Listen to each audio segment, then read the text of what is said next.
Des pompes à énergie solaire capables d'aller puiser l'eau dans les sous-sols, il en existe des milliers.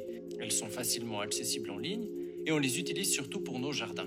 Mais celles de Suissintech qui ont été inventées par Jean-François Trévaux dans son garage peuvent aller chercher de l'eau plus profondément, consomment moins d'énergie et passent dans des canaux plus étroits que la plupart de celles du marché. C'est très utile pour les pays en voie de développement. Pour mieux comprendre ce tour de force, nous sommes allés visiter Bultech Précision qui fabrique ces pompes et entrer au capital de l'entreprise et entend maintenant en faire décoller les ventes.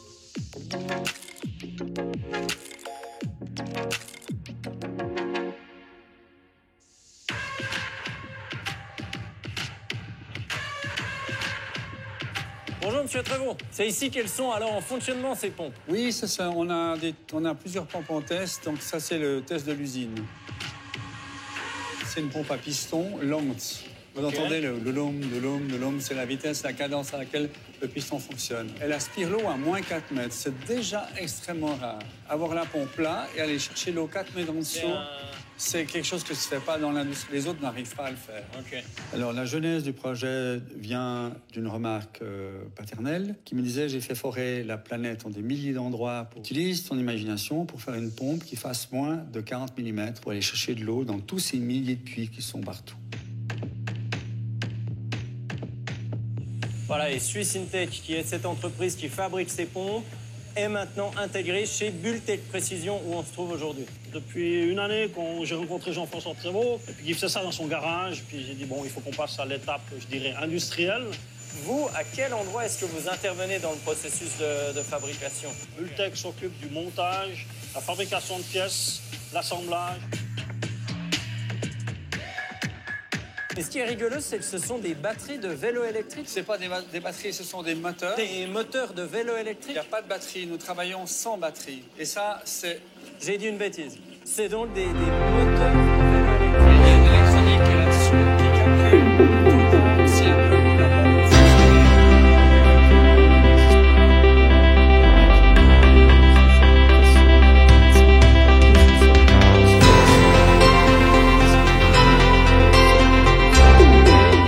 Celle-ci marche au solaire, celle-ci marche au solaire. On a le panneau solaire sur le toit. Donc là, elle pompe 400 litres à l'heure, ce qui est beaucoup. Donc elle s'adapte à l'énergie qu'elle reçoit. Et puis elle pompe tout au long de la journée, tranquillement, sans polluer, sans rien faire. J'étais hier soir sur un site de commerce en ligne bien connu et puis j'ai vu 2000 résultats pour des pompes à eau solaires. Quelle est véritablement la différence entre ces milliers de produits qu'on trouve déjà et le vôtre?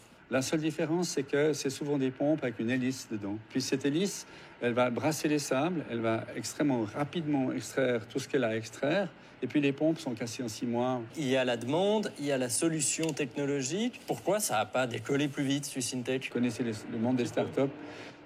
Finalement, on a ce qu'on appelle la vallée de la mort. Vous pouvez le fabriquer à 10, 20, 30, 40, 50 exemplaires. Puis à un moment donné, pour que les prix chutent drastiquement, on sait très bien qu'il faut le fabriquer à 2000 exemplaires.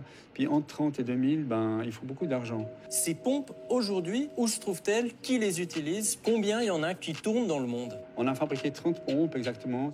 On a actuellement différents types d'utilisateurs. On a une personne au Sénégal, elle va chercher l'eau au fond d'un puits à 10 mètres de profondeur. Elle met l'eau sur le toit. Une fois que l'eau est dans une cuve, elle repasse par la machine et puis elle a 30 litres à l'heure d'eau dessalée qu'elle vend au quartier, qu'elle donne ou qu'elle utilise pour ses besoins particuliers. Ouais. Ça a changé complètement la donne de cette personne. On a entendu l'histoire de Monsieur Trévaux qui l'a amené à développer ses pompes dans son garage de façon finalement assez artisanale. Vous avez une usine, vous avez des dizaines d'employés ici. Qu'est-ce qui vous a convaincu de croire dans ce projet, finalement? C'était toujours une vision, une idée d'avoir un propre produit. Une solution propre, une solution énergétique, utile pour propre beaucoup de gens. Et qui sera née dans un garage de la Tour de Paix. Et comme quoi, il n'y a pas seulement qu'en Californie qu'il y a les garages qui produisent des solutions technologiques intéressantes. En tout cas, merci beaucoup de nous avoir reçus ici.